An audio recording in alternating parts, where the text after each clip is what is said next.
आप इमेजिन करो कि आपको सेम क्राइम के लिए 2 बार पनिश किया जा रहा है, या फिर आप ये सोचो कि आपने पास्ट में कोई एक्ट किया है और गवर्नमेंट उस चीज से रिलेटेड प्रेजेंट में लॉ लाके आपको पनिश करने वाली है, या फिर आपको आपके ही खिलाफ विटनेस बनने के लिए कंपेल किया जा रहा है।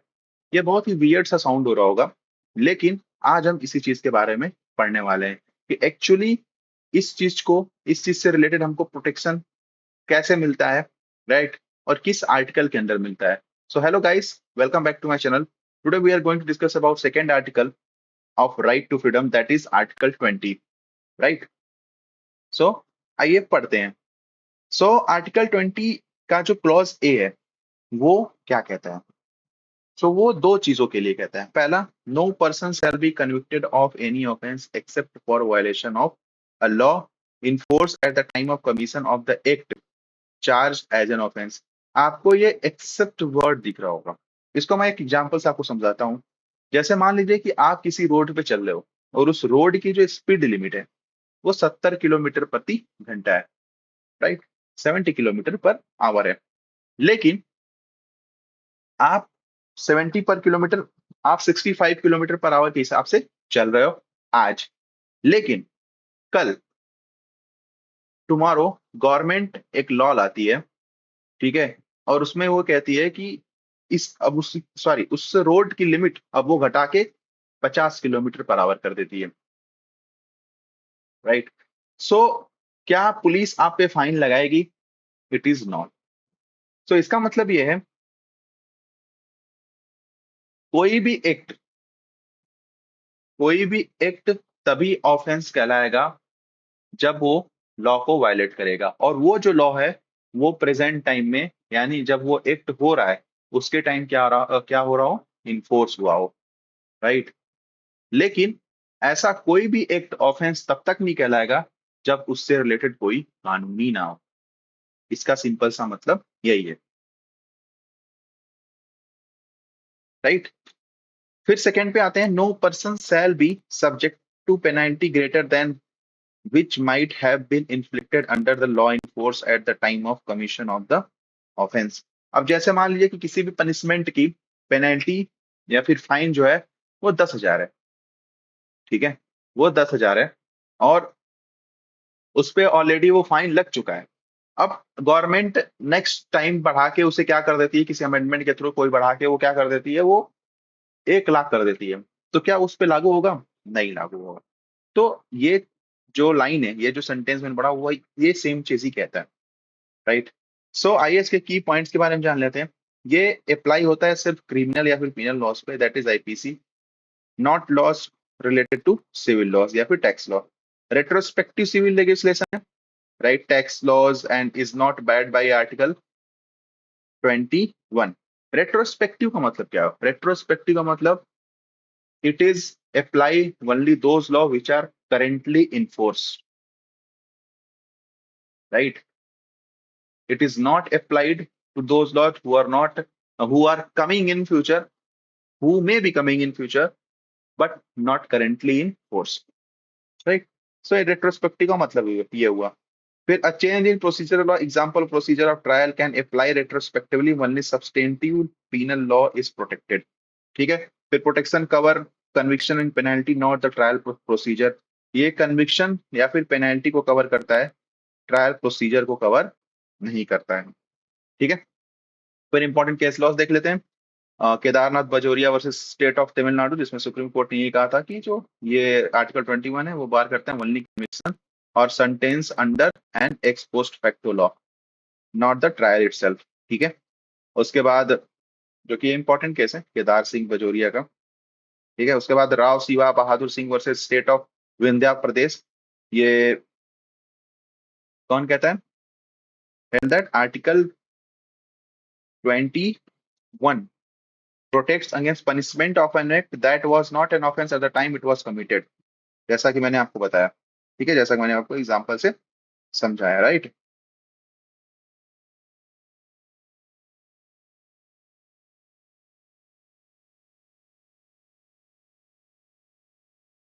ठीक है। फिर मरू Ram versus union of India, court clarified that remission and commutation of sentence under separate executive legislative powers does not amount to imposing a greater penalty retrospectively. ठीक है, तो ये रहा आपका आर्टिकल 20 क्लॉज ए। अब आर्टिकल 20 क्लॉज बी क्या कहता है, आइए जानते हैं।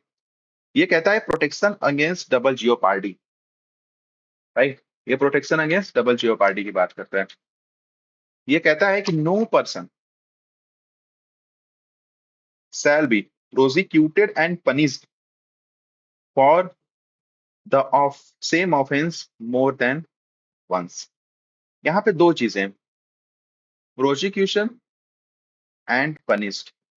मतलब कि ट्रायल चला और ट्रायल चलने के बाद उसको पनिश कर दिया जाता है, यानी कन्विक्ट कर दिया जाता है। तो ये सिर्फ किस पे लागू होता है, कन्विक्ट पे। ये आर्टिकल जो है ये सिर्फ कन्विक्शन पे लागू होता है, राइट, जिसको बोलते हैं ऑट्रेफोइस कन्विक्ट। और इसको ये भी बोलते हैं नेमो डिबेट विस वेक्सरी pro idem causa, no one ought to be vexed twice for the same cause। ये एग्जाम में पूछा जाता है, ये जो मैगजीन है, तो इसको याद कर लीजिएगा। लेकिन यही चीज, ये जो कन्विक्शन है, ये अमेरिकन और ब्रिटिश कॉन्स्टिट्यूशन में ये जो प्रोटेक्शन प्रोवाइड किया गया है वो सिर्फ कन्विक्शन से रिलेटेड नहीं है, वो एक्विशन और कन्विक्शन दोनों से रिलेटेड है। ठीक है, मतलब कि किसी भी पर्सन को, एक सेकेंड लैपटॉप डिस्चार्ज हो गया, इसको चार्ज में लगाते हैं।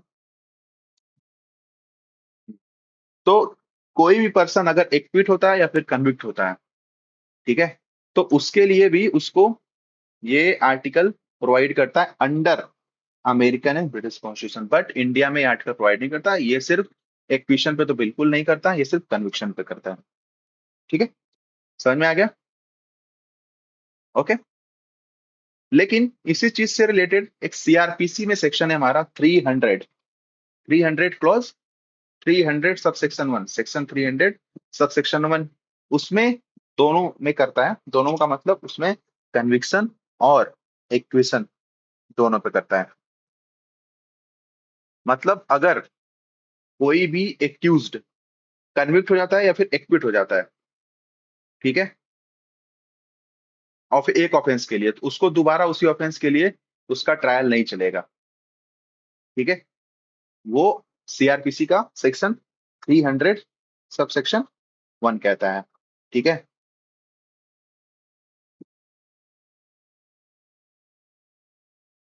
ओके। और ये आपका बीएनएसएस का सेक्शन कौन सा हो गया, तो बताएगा।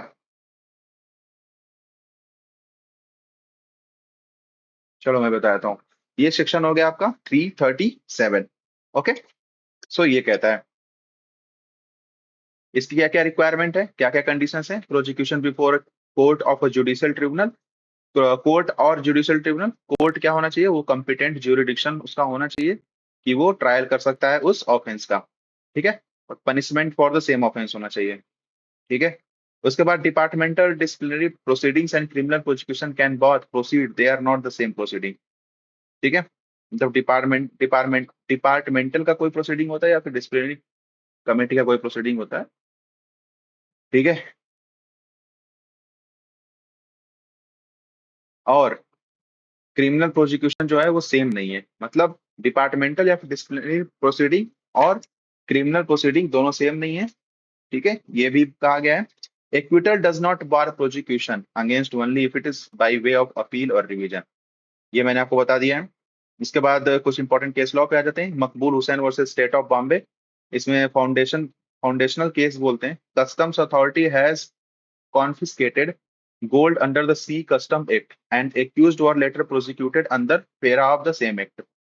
For the same act, the Supreme Court held that a confiscation by customs authorities is not a prosecution before a court or judicial tribunal. So the subsequent criminal prosecution did not violate Article 2। जैसा कि इसमें भी ये same चीज बोला गया, departmental disciplinary proceedings and criminal proceeding same नहीं है, वो हो सकता है 2 बार उसके लिए। ठीक है, फिर Venkat Raman versus union of India, an inquiry under the public servant inquiry act followed by criminal prosecution for the same conduct was held not to attract this, and since the inquiry was not a prosecution before a court। अभी same चीज वही बोला गया। फिर Roshanlal versus state of Punjab में क्या है, held that departmental proceeding, same वही चीज है, ठीक है। उसके बाद आर्टिकल 20 क्लॉज सी पे आते हैं, जिसमें प्रोटेक्शन अगेंस्ट सेल्फ इंक्रिमिनेशन बोला गया है।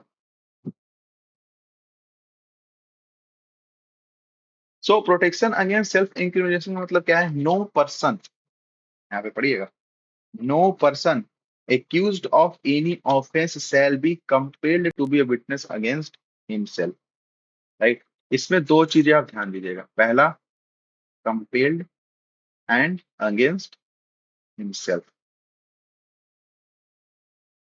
राइट। कंपेल का मतलब क्या है, by threat,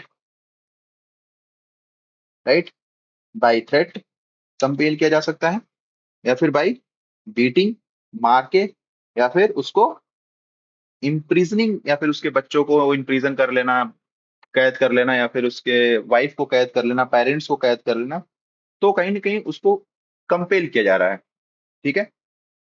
and against himself, अगर मान लो कि वो वॉलंटरी अपनी इच्छा से खुद विटनेस बॉक्स में आके एविडेंस देना चाहता है या फिर विटनेस बनना चाहता है, तो वो कर सकता है, ये उसके ऊपर है। लेकिन अगर उसे कोई कंपेल कर रहा है, तो ये जो आर्टिकल है उसको प्रोटेक्ट करता है इसके अगेंस्ट, ठीक है। सो ये हमारा रहा, ये सिंपल सा है, मतलब इसमें कुछ ज्यादा सोचना नहीं है। उसके बाद आते हैं, the person must be accused of an offence, right, and that is formal accusation must exist, FIR या फिर कंप्लेन उसके नाम से हुआ हो, ठीक है। उसके बाद देयर मस्ट बी कंपल्सन होना चाहिए, जैसे मैंने बताया, वॉलंटरी स्टेटमेंट नहीं प्रोटेक्टेड है। The protection covers being a witness against himself, right, furnishing testimonial or communicative evidence, not all form of evidence, right। उसके बाद does not bar collection of physical evidence such as fingerprint, blood sample, handwriting, ये सब चीजें इसमें नहीं protected है। फिर applies to oral and documentary evidence given under compulsion including confession made to police under duress, ठीक है। तो ये चीजें मैंने आपको बता दिया। उसके बाद इंपॉर्टेंट केस लॉस पे आ जाते हैं, एमपी शर्मा वर्सेस सतीश चंद्र, जो कि बहुत ही इंपॉर्टेंट केस लॉ है इस पॉइंट ऑफ व्यू से, ठीक है। क्योंकि एमपी शर्मा और सतीश चंद्र ने ने मतलब में सुप्रीम कोर्ट ने, जैसा कि आप देख रहे हो, 8 जज बेंच बैठी थी, राइट। तो इसमें क्या क्या बोला गया, it is a right pertaining to a person who is accused of an offence, ये जो राइट है वो उस पर्सन को है जो एक्यूज्ड है। और ये जो राइट है, मतलब ये जो प्रोटेक्शन है वो किसके अगेंस्ट है, कंपल्सन के अगेंस्ट है, राइट। तो ये सारी जो इसेंशियल्स आप पढ़ रहे हो, ये कहीं ना कहीं एमपी शर्मा और सतीश सतीश चंद्र से ही इवोल्यूट हुई है, बनी है केस। तो ये केस बहुत ही इंपॉर्टेंट है, एग्जाम पॉइंट ऑफ व्यू से भी बहुत इंपॉर्टेंट है, इसको आप लोग जरूर पढ़िएगा। उसके बाद स्टेट ऑफ बॉम्बे वर्सेस काठिल काठी कालू, राइट, ये लैंडमार्क केस है, नैरोइंग एमपी शर्मा केस, 11 जज बेंच बैठी थी, आप समझ रहे हो। Held that to be a witness means imparting knowledge through oral or written statement, it does not include giving fingerprint, palm foot। यहाँ पे क्या है कि इसमें विटनेस का मतलब ये है कि वो कोई ओरल या फिर रिटन स्टेटमेंट नहीं दे सकता, लेकिन अगर फिंगरप्रिंट दे सकता है अपना, राइट, इंप्रेशन दे सकता है, अपनी हैंड राइटिंग ब्लड सैंपल दे सकता है, ठीक है, क्योंकि ये टेस्टिमोनियल कंपल्सन नहीं है, ठीक है। टेस्टिमनी में आपका आ जाएगा ओरल या फिर रिटन। सो ये बहुत इंपॉर्टेंट दोनों केस लॉ हैं, इन दोनों केस लॉ को आप जरूर पढ़िएगा। और अगर आप, चाहे आप एलएलबी के स्टूडेंट हो, एग्जाम दे रहे हो, अगर उसमें आप ये केस लॉ लिखोगे तो आपके जो आंसर्स हैं वो काफी अट्रैक्टिव लगेंगे, ठीक है। फिर Selvi versus state of Karnataka, 3 जज बेंच थी, held that involuntary administration of narco analysis, polygraph, and brain electrical activation profile, B brain mapping test violates Article 23 and Article 21 as they involve testimonial compulsion and intrusion, not mental into mental privacy. Such tests can be only be conducted with the free informed consent of the accused. ये जो case law है ये आया था, अभी मैंने LLM का इलाहाबाद का एग्जाम दिया है, इसमें ये केस आया था, Selvi versus state of Karnataka का, बहुत इंपॉर्टेंट केस है, नार्को एनालिसिस पॉलीग्राफ टेस्ट पे रिलेटेड, जिसमें इनवॉलेंट्री किया जाता है। तो उस चीज से रिलेटेड है कि ये आर्टिकल 23 और आर्टिकल 21 को वायलेट करता है ये टेस्ट, अगर इनवॉलंटरी किया जाए। लेकिन अगर एक्यूज के कंसेंट से किया जा रहा है, प्री कंडक्ट से किया जाए, तो ये टेस्ट किया जा सकता है। ठीक है। तो article 20 national emergency, article 20 national emergency में भी क्या नहीं होता है, सस्पेंड नहीं होता है अंडर आर्टिकल 359। ठीक है। और आर्टिकल 20 और आर्टिकल 21 ये दोनों सस्पेंड नहीं होते हैं अंडर 359। ठीक है। ये एक्सप्रेसली एक्सक्लूड है, तो ये जरूर पढ़ लीजिएगा। सो कैसा लगा वीडियो जरूर बताइएगा, नॉलेजेबल वीडियो लगा तो आप कमेंट करिएगा। ठीक है, क्या आपको अच्छा लगा, एंड अपने दोस्तों के साथ शेयर करिएगा जो जिसको ये जानना चाहिए एग्जैक्टली exactly, चाहे आप एलएलबी कर रहे हो, चाहे जुडिशरी एग्जाम की तैयारी कर रहे हो, तो जरूर इसको बारे में शेयर करिएगा और सब्सक्राइब करिएगा ऐसे वीडियोस, ताकि मैं बनाता रहूं, मुझे मोटिवेशन मिलता रहे। क्योंकि अभी न्यूली चैनल है, अभी एक हफ्ता ही हुआ है इस चैनल को स्टार्ट किए हुए, तो मुझे सपोर्ट की बहुत जरूरत है। ठीक है। सो थैंक यू, मिलते हैं नेक्स्ट वीडियो में। Take care.